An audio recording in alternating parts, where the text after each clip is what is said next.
प्रेक्षक हो नमस्कार.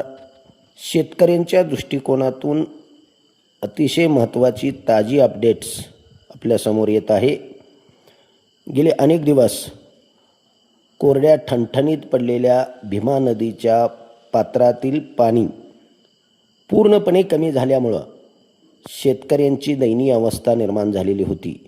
शेतीच्या पाण्याबरोबरच पिण्याच्या पाण्याचे देखील आणि जनावरांच्या पाण्याचे शेतकऱ्यांचे हाल होत होते.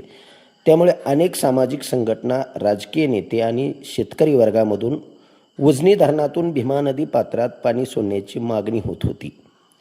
पण मागील आठवडाभर या ना त्या कारणाने उजनीतून पाणी सोडण्याची प्रक्रिया लांबत होती. मात्र आज शुक्रवारी दुपारी 6 वाजताच्या उजनी धरणाच्या अपडेट्सनुसार उजनी धरणातून भीमा नदीच्या पात्रामध्ये एकूण 3000 क्युसेक्स पाणी सोडण्यात आलेले आहे.